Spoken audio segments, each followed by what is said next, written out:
Hi, Tim. Hi. Hi. So Tim is a friend of Rain, and you're going to tell us a little bit about the youth work that you do up in Shetland.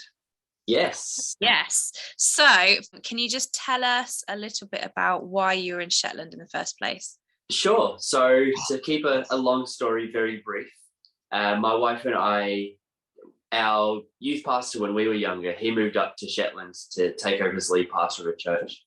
And so when I had finished my studies, finished all my training, then I was looking for sort of, well, where is the best way for me to get started in ministry?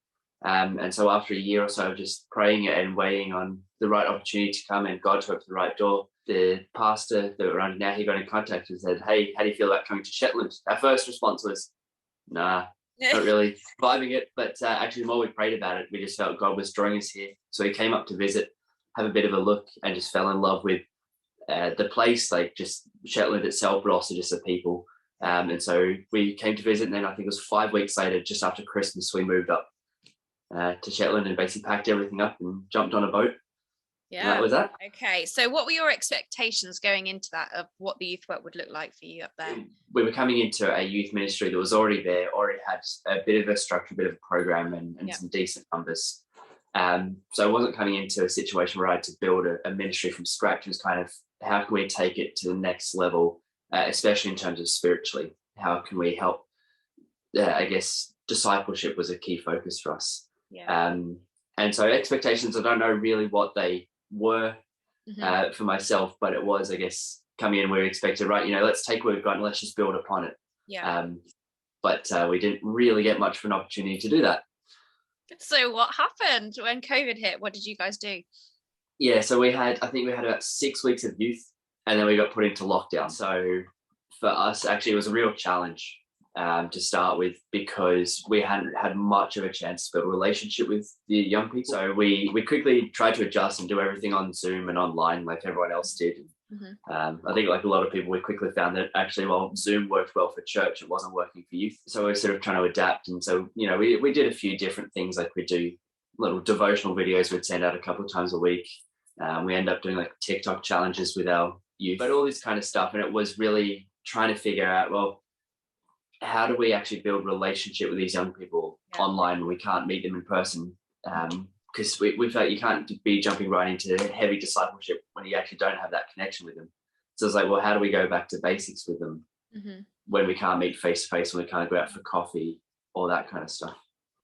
For the most part, our youth came with us on that journey, and they did lean in and engage.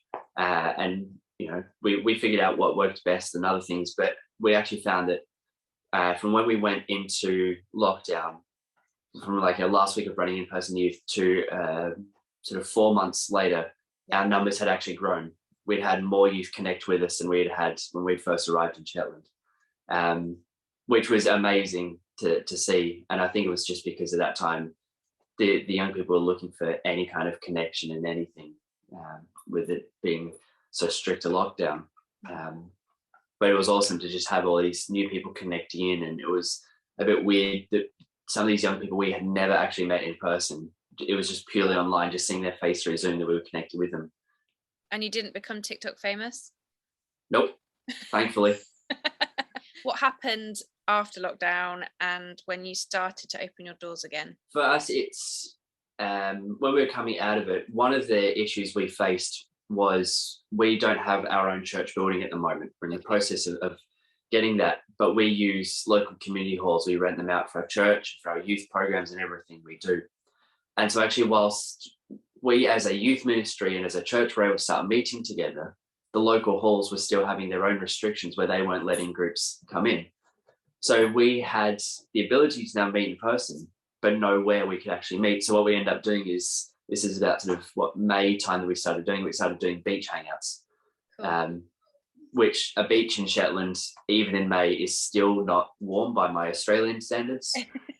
So I'm there, jacket, hat, scarf, everything in middle of summer. But actually we started doing these beach hangouts, we'll do a big bonfire and get some marshmallows and play some games or whatever. And we had amazing numbers come along to that. Young people we'd never seen or connected with, either in person or online, started coming along. it was awesome to see. And from that, we just tried to keep that momentum going so that when we could come back afterwards and sort of relaunch properly, we'd have that momentum going in. So it's felt very stop-start, but I think the last 6 months or so, we've really started to see that momentum carry forward. And I think actually where we've seen the best momentum carry is actual just in our discipleship and our spiritual conversations and spiritual growth of our youth. The numbers have sort of dipped and rose and they've come and gone a bit.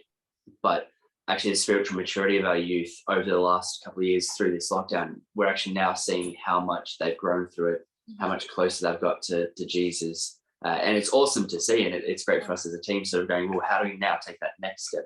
Cool. So what's happening now? Like, what's the future for you guys as the youth ministry? At the moment, what it looks like for us is we're really focusing strongly on discipleship. And we do all the outreach side of things and stuff like that. But we're just really challenging the young people now. They've got this relationship with Jesus that's solid, but challenging them to take it deeper, to ask some of those harder and tougher questions. We're really trying to start looking for the leadership potential within our youth. Just so into that as a youth team and as a ministry. Awesome. Sounds great. Thank you for chatting. No worries. Cool. Obi. Oh, look. You do not need to be the center of attention. Yes, I do. Hi.